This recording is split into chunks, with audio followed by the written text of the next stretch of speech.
আগামী জুনের ১ তারিখে আমরা একটা চমৎকার বিষয় নিয়ে আলোচনা করতে যাচ্ছি। এটার নাম দেওয়া হয়েছে প্রফেশনাল এক্সিলেন্স। আমরা কথায়, কথায় এক্সিলেন্ট বলে ফেলি, এক্সিলেন্স বলি, দ্যাট মিন চমৎকার, উত্তম, লাইক দ্যাট। তো প্রফেশনাল এক্সিলেন্স অর্থাৎ পেশা জীবনের চমৎকার কিছু করতে পারা।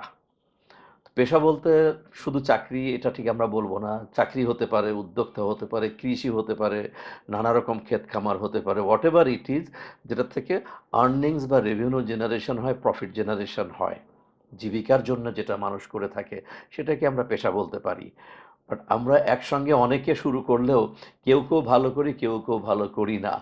তো এই জন্য প্রফেশনাল এক্সিলেন্স শব্দটা ব্যবহার করা হয়েছে যে কি করলে প্রফেশনে বা পেশা জীবনে উৎকৃষ্ট হওয়া যায় বা উৎকৃষ্ট রেজাল্ট দেওয়া যায়, ভালো হওয়া যায়, চমৎকার করা যায়, ইত্যাদি ইত্যাদি।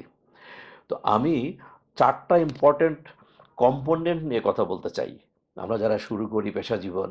তার ১ নম্বর হচ্ছে টাইম ম্যানেজমেন্ট। কারণ আমাদের সবার জন্য সময় এক, এই ২৪ ঘন্টার সময় আমাদের সবার জন্যই। বাট এই টাইমটাকে কে কতটা সুন্দরভাবে ম্যানেজ করতে পারি, তো এটা একা একা চিন্তা করলে হবে না। কারণ এর জন্য কেতাবাদি যেমন আছে, প্র্যাকটিক্যাল এক্সপিরিয়েন্স আছে যে আসলে আমার কোনটা করা উচিত, কোনটা করা উচিত না, কখন কোনটা করা উচিত, এরকম করে অনেক অ্যানালাইসিস রয়ে গেছে টাইম নিয়ে। টাইম ম্যানেজমেন্ট আমাকে জানতে হবে, নাম্বার 1। নাম্বার 2, আমি জানলাম টাইম ম্যানেজমেন্ট, কিন্তু আমি কমিউনিকেশনটা জানলাম না।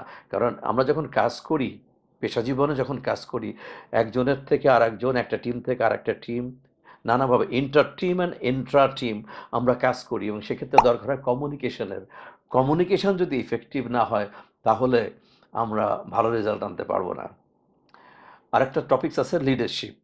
তো সঙ্গত কারণেই আমরা অনেকেই জানি যে আমরা লিডার হতে চাই, নেতা হতে চাই, নেতৃত্বের আসনে বসতে চাই, be it professional or any other type of leadership. তো লিডারশিপটা একটু জানা দরকার যে আসলে কোন কোন যোগ্যতাগুলো থাকলে লিডার হওয়া যায়, কোনটা থাকলে লিডার হতে অসুবিধা হয়, লিডারশিপ। অ্যান্ড ফাইনালি আর একটা পয়েন্ট বলবো, পয়েন্টটা বলার আগে বলে নেই, শুনলে অনেকে মনে করবেন যে এটা আবার আমার কেন। বাট ইয়েস, এটা আমাদের সব্বার জন্য, that is selling skill. Generally selling skills বললেই আমরা বুঝে ফেলি those who are the selling people, sales করে যারা, তাদের জন্য। আই এম সরি, নো, এটা খুব ন্যারো অর্থে ব্যবহার করা হয় বাংলাদেশে। এটা অনেক ব্রডার পার্সপেক্টিভে দেখতে হবে, বৃহত্তর একটা ক্ষেত্রে দেখা দরকার আছে সেলিংটা।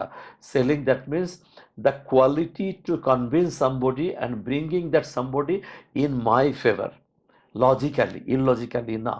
সো একজন লিডার যিনি হবেন, তার যদি whether he or she has got or has not got the capability or capacity to convince the junior colleagues, team member, তার দিকে যদি সে কনভিন্স করতে না পারে তাহলে তো কাজটা হবে না। আর এই কনভিন্সিং করতে গেলে the way I will be talking, যে কথা বলবো আমি, তো কথা বলতে গেলে বাংলা ইংরেজি যে কোনো ভাষায় বলি না কেন, তাহলে কমিউনিকেশন স্কিলটা জানতে হবে, সেলিং স্কিল জানতে হবে, কমিউনিকেশন স্কিল জানতে হবে, টাইমটা ম্যানেজ করা জানতে হবে, অ্যান্ড লিডারশিপ জানতে হবে। মিনিমাম এই 4টা জিনিস, there are numbers of things, soft skills আছে।